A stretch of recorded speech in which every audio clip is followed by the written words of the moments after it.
Hello guys, welcome back to the channel, and in this video I'm showing you what is, in my opinion, the best place to build your base in Palworld. It's not this one, this is just a very nice location, but it has 0 resources. And we want a base with the best resources possible, so instead we're venturing north. Where we are at currently, this is a fast travel point called Mount Obsidian Anubis Statue, with the following coordinates. These are -540 by -638. But the best place resources wise that I found is here, north of a fast travel point called Sand Dunes Entrance. The coordinates for this are 293 by 241. And the reason I like this place is because it's absolutely filled with coal. Coal is an endgame material that will increasingly be important for you, and you will need more of this as you level up in Palworld. And it's essential in all of the top tier items and assembly lines. And I'll tell you the things to build with coal, but let's talk about the other things this place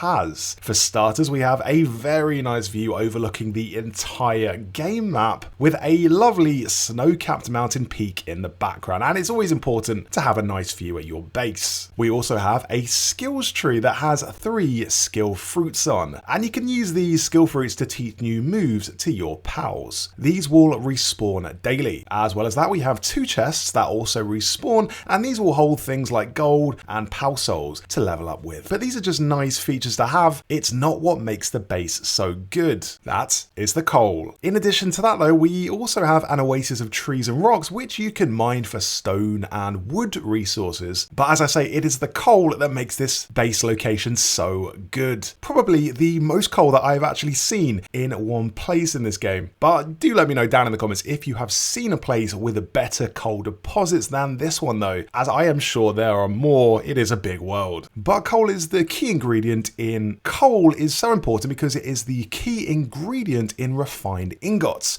And refined ingots are what you need to make things with, like the single shot rifle, double barrel shotgun, the assault rifle, and the pump action shotgun. Coal is also a key ingredient in carbon fiber, which lets you craft legendary spheres. Legendary spheres are the best spheres in the game. If you're looking to catch the highest level pals, you will want legendary spheres. So coal is incredibly important as you get up to level 30 and beyond. And this location has tons of it. When you do build your power box, try and get it in the middle of all the coal so you can mine them all in one go. If there is a coal deposit outside of the blue ringed boundary of your base, then your pals won't be able to mine it. If you're getting an error message when building your base, it might be because you've hit your base allowance. At base level 10, you can have 2 active bases at one time, and at base level 15, you can build 3 bases at one time. 3 bases is the max amount of bases you can have in this game. So once you hit level 15, that's your max number of bases,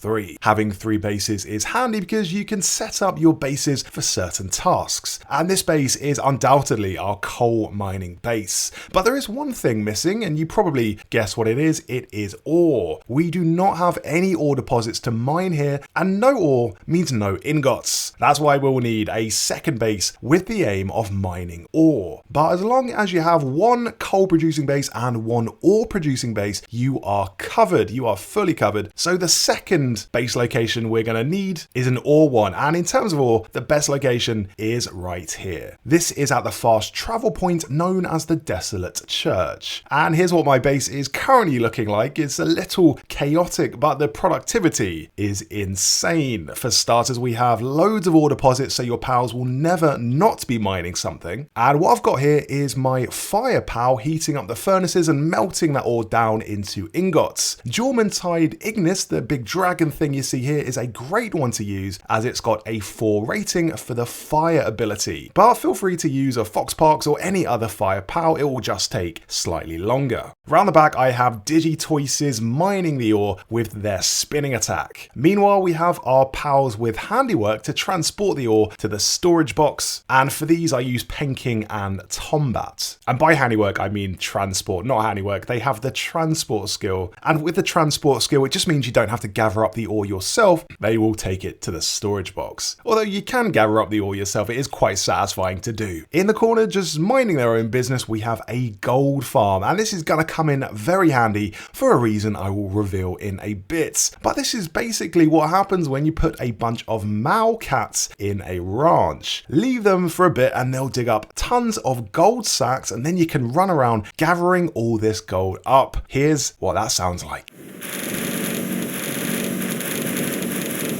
Next to that, we have a hot springs, and a hot springs is a must for any base. I've got two here, the basic one and the advanced one, and that's because pals get injured when they work too much, and without hot springs, they will just stop working. A vital ingredient in any base. Then we make our way over to the beds. Make sure to build a bunch of beds to a bed for each pal, because otherwise your pals won't be able to work as they'll be too tired. And a feed box is also essential, because without a feed box, they won't work either. I just fill my feed boxes up with baked berries. This is a really easy food item to get if you just have a berry farm. You will have a seemingly endless amount of berries that you won't know what to do with. I've got my basic shack too, which is where the bed is, and you will need a bed to turn night into day because no one likes working at night. And lastly, we have a breeding farm. Right now I'm breeding arguably the best working pal in the game, Anubis. Anubis has 4 for handiwork, 3 for mining, and 2 for transporting. So whack these on your coal or ore deposits and they will massively speed up production. They do take a while to get though, and right now I'm just waiting for my Quivern and Chillet to do their thing. I've gotten 3 Anubis eggs so far from Quivern and Chillet, so